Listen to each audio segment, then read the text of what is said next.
नमस्कार दोस्तों, मैं हूं आपका दोस्त डॉक्टर मनोज यादव लखनऊ से। दोस्तों, मैं गैस्ट्रोएंटरोलॉजी डील करता हूं और इसी से संबंधित अधिकांश वीडियो में बनाया करता हूं। और जो प्रश्नों के जवाब होते हैं वो भी इसी से संबंधित ज़्यादा होते हैं लोगों के, तो मैं जवाब भी देता हूं। एक बहुत ही कॉन्ट्रा इंडिकेटरी क्वेश्चन है लोगों का, जिसमें बड़ा विरोधाभास है। लोग मुझसे पूछते हैं कि लिवर सिरोसिस सही हो जाता है क्या? जवाब इसका मेरी तरफ से बिल्कुल इंस्टेंट जवाब दे रहा हूँ, यस हो जाता है, रिवर्सिबल है।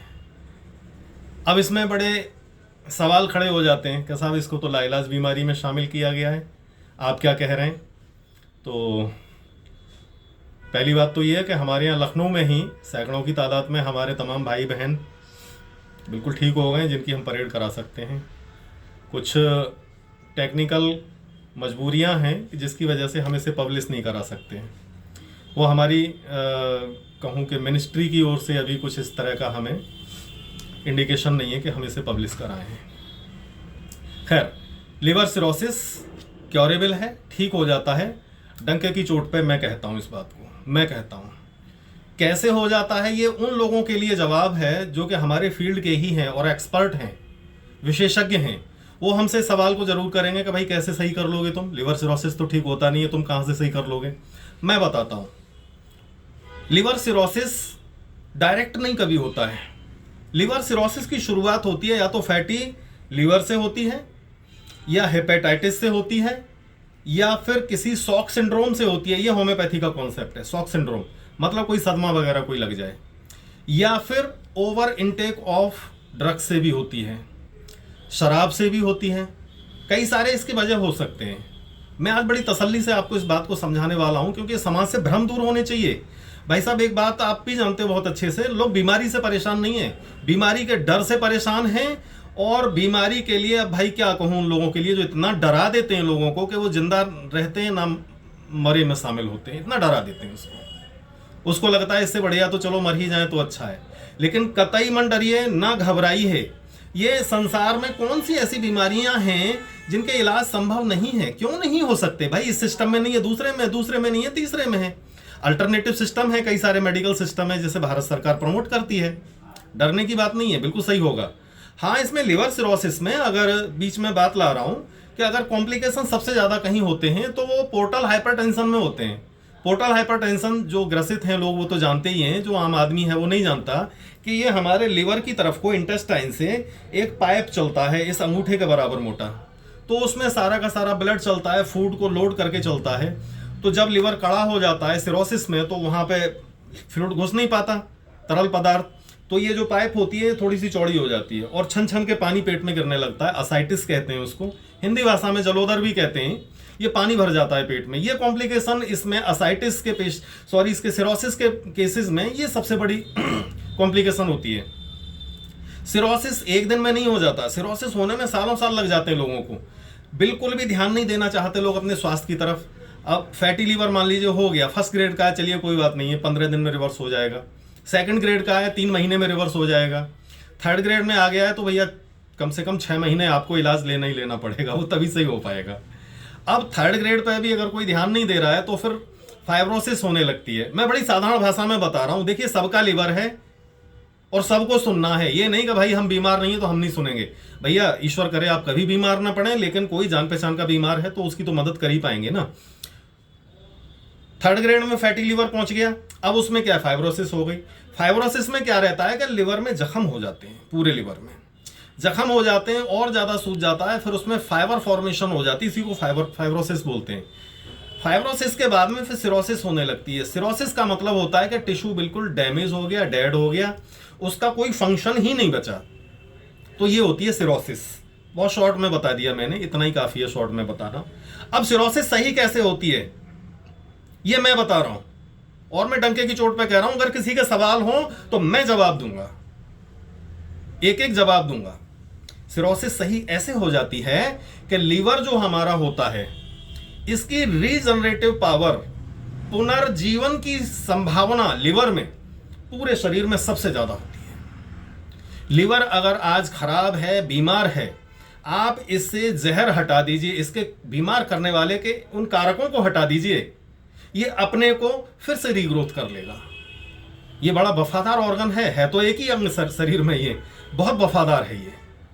लेकिन लगातार इसके ऊपर हम दबाव डालते रहते हैं, घी तेल चिकनाई खा के, शराब पी के, या सूज रहा है, या हेपेटाइटिस हो गया। भाई हेपेटाइटिस तो एक एक्सीडेंटल चीज है, किसी को भी हो सकता है भाई, दुर्घटना है वो तो एक, अगर हो गया है तो उसके लिए मैनेजमेंट है, फिर मैनेज करेंगे, लाइफ तो पूरी चलाना ही है। तो सिरोसिस होने के बाद लीवर सही होने की संभावनाएं वहां होती हैं कि जितना भी टिश्यू बचा हुआ है ना लीवर का, होम्योपैथी की दवाओं के बारे में जितना जानता हूं, अन्यपैथी के बारे में जानकारी नहीं रखता ज़्यादा, तो होम्योपैथी की दवाओं में कम से कम 16 दवाइयां हमारे सिस्टम में इस तरह की हैं जो लीवर को रीग्रोथ कराएंगी तो कराएंगी, ये बिल्कुल पक्की बात है। तो जो हमारा टिश्यू बचा हुआ है वो रीग्रोथ कर जाता है और पूरा टिश्यू बन जाता है। अब सवाल एक और लिख के आया था, किसी ने फोन करके भी पूछा कि डॉक्टर साहब ये बताओ, लिवर तो पूरा बन गया, 1.5 किलो का आपने बना दिया नया, लेकिन 1 किलो जो डायबिटीज पड़ा था, जो मलबा पड़ा था सड़ा हुआ, वो कहां गया पेट में? क्या वो इन्फेक्शन कॉज नहीं करेगा? या उससे बुखार नहीं आएगा? एम्पाइमा डेवलप नहीं होगा? नहीं होगा। लिवर टिश्यू सॉलिड टिश्यू होता है, सॉलिड मास होता है, और लिवर में एक कोशिकाएं होती हैं जिनको कफ्फर सेल कहते हैं, जो हमारे खून में WBC व्हाइट ब्लड कॉर्पसेल होती है ना, कफ्फर सेल होती हैं, बिल्कुल उसी तरह की होती है कफ्फर सेल। कफ्फर सेल का भाई साहब काम होता है, यहां से शुरुआत होती है मेरे एक्सप्लेनेशन की। कफ्फर सेल्स की तादाद होम्योपैथी की एंड्रोग्राफिस लेने के बाद, ये बिल्कुल, ये रिसर्च मैंने किया है, मैं दिखाता हूं, मैं एविडेंस के आधार पर मैं बात करूंगा, मैं हवाई बात नहीं करूंगा। ये मैंने रिसर्च किया है, मैंने अपनी रिसर्च के अंदर मैंने लिखा है इस चीज को, और मैंने इस चीज को ट्रायल भी लिया है मैंने लोगों का, कि एंड्रोग्राफिस लेने के बाद कफ्फर सेल्स की क्वांटिटी 10 टाइम्स मोर हो जाती है, 10 गुनी ज्यादा हो जाती है। तो वो क्या करती हैं कि जो डेड टिश्यू है ना हमारा, उस डेड टिश्यू को धीरे धीरे मेटाबोलाइज करती रहती हैं, खाती रहती हैं। सिंपल भाषा में कहूं ना मैं, ये जरूरी नहीं है कि सभी चिकित्सक बंधु देखेंगे इसको, हमारे तमाम भाई बहन देखेंगे जो डॉक्टरी नहीं जानते। वो कफ्फर सेल इस मलबे को खाती रहती हैं भाई साहब, मलबे को खा के कार्बन डाइऑक्साइड बनाती हैं, वाटर बनाती हैं, और शरीर के लिए एनर्जी भी बनाती हैं। वो कहने का मतलब, ये हमारे आम के आम गुठलियों के दाम, इधर तो लीवर सही भी हो रहा है और उधर कफ्फर सेल्स मेटाबोलाइज करके उस डेड टिश्यू को, उस सड़े हुए टिश्यू को, शरीर को ऊर्जा भी प्रदान करते हैं, और लीवर को रीग्रोथ करने के लिए स्पेस भी क्रिएट करते हैं, जगह खाली होती आती है, लीवर आगे को अपना ग्रोथ करता आता है। लीवर इस तरीके से रीजनरेट करता है तो करता है।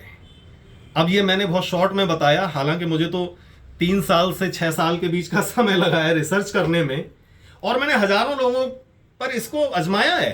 आप हमारे लखनऊ में ही आप आइए और मिलिए लोगों से, ठीक होते हैं, डरना नहीं है। लिवर सिरोसिस हो गया है तो मैं कहता हूं प्लीज डरिए मत, जिंदगी बाकी है, जिंदगी चलेगी। ट्रांसप्लांट के बारे में मैं बहुत ज्यादा नहीं जानता, लेकिन इतना मैंने जरूर सुना है कि पूरे के पूरे तरीके से वो सक्सेस नहीं होता है, मैंने सुना है ऐसा। मैं नहीं जानता वो क्या होता है, मैं अपनी चीज जानता हूं, अपनी चीज बताऊंगा मैं। यहां लोगों की लिवर सिरोसिस को रिवर्स किया है, हजारों की तादाद में किया है। पोर्टल हाइपरटेंशन जहां हो जाती है, एसाइटिस हो जाती है, वहां थोड़े से हाथ मेरे भी बच जाते हैं, हालांकि मैं कोशिश करता हूं कि उसको भी मैं सॉल्व करने की कोशिश करूं। हो जाती है, हिम्मत रखिए, हौसला रखिए, और ये बिल्कुल आप इस जानकारी को प्लीज जिम्मेदारी के साथ एक एक व्यक्ति को पहुंचा दीजिए।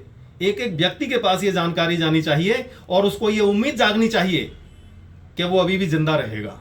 डेथ वारंट शुरू नहीं हुआ है, सिरोसिस शुरू हो गया है, तो वो जिंदा रहेगा, पूरी जिंदगी जिएगा। ठीक है, आज वीडियो कुछ ऐसे ही था थोड़ा, और हंसा भी नहीं हूं ज्यादा, लोग कहते हैं आप हंसते रहते हो चलिए अब हंस लिए।